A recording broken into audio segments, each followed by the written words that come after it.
Haw bisimila Maliba TV 1 jabaranin kani ako kunnafoni sentelima wati seli maraba jakulu ɲɛmɔgɔ general de division Abdoulaye Mayiga sen cuna kun ho kari bajangara duguba kɔnɔna na min kun ye ka musow tɔgɔladon kɛrɛnkɛrɛnni la ɲɛnamaya u bolo min bɛ kɛ ka bɛn marisi kalo tile 8 ma jamanakuntigi tɔgɔla a ye faamaw ni dugutigiw ka yɔrɔ kurita dɔ biriki fɔlɔ da ni kuma fanifalen tɛmɛna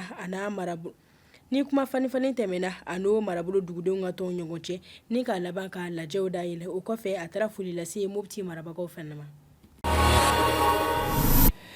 O kɔfɛ Mali jamana kɔkanko ni diɲɛ jɛka baara minisiri Abdoulaye Diop ye peni da jɔyɔrɔ fabaga Maleye Diop bisimila Bamako marisi kalo tile 6 san 2026 o min tun nana kanbɛ di la a ka cidenya baara kuncɛli kɔfɛ ni Mali kɔkanko minisiri ye Maleye Diop tanu a ka baarakɛ ɲuman n'a ka dɛmɛw la gouvernement ka cɛsiriw la yiriwa sabatili koɲɛw fana la o kɔfɛ Maleye fana ye foli lase Mali faamaw ma u ka dɛmɛ n'u ka cɛsiri la jɛkafɔw ni peni di. Ni hambari na hamta kwa kiwara kunnafoni na hamadam ni Ghana y'a laɲini sɛgɛsɛgɛli ka kɛ teliyala ka sabu kɛ u ka golomasi taba fila jogini ye misil fɛ n'o ye mugubon dɔ ye o min tun bɛ o ni ka hɛrɛ sabatili baara dɔ la Liban u ka kɔkanko minisiri Samuel Okudzeto Ablakwa y'a jira ko marabagaw y'u ka tɔɔrɔ n'u ka dimi jira kɛrɛnkɛrɛnnenya la o ni ɲɛma Antonio Guterres yɔrɔ u bɛ o bingani kɔ ni ka o jalaki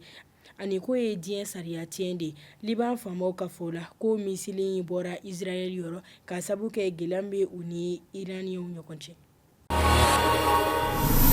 An b'a kuncɛ Iran dɔɔnikɛlabaw ka jɛkulu ye Mojtaba Kameni sugandi ka kɛ Iran jamana ɲɛmaaba kura ye ni ale bilala a fa Ali Kameni nɔ la min bɔnɛna a nin na février kalo tile 28 san 2026 l'Ameriki jamana ni Israel ka binganikɛlaw senfɛ o latigɛ in laseli kɛra jamana jabaranisoba sanfɛ ani ni Iran jamana ka tɔndenw dɔw y'u ka danaya jira ɲɛma kura in na ni ale ka sigili bɛ kɛ waati la lakanako gɛlɛya ɲɔɲɛlen bɛ waati min na l'Ameriki jamana kuntigi Donald Trump ni Israel ɲɛmaw y'u ka bagabaga ɲɛsi o ɲɛma kura in fana ma. Nin de bɛ dan sigi aw ka kunnafoni sentelimaw la Maliba TV 1 jabaranin kan.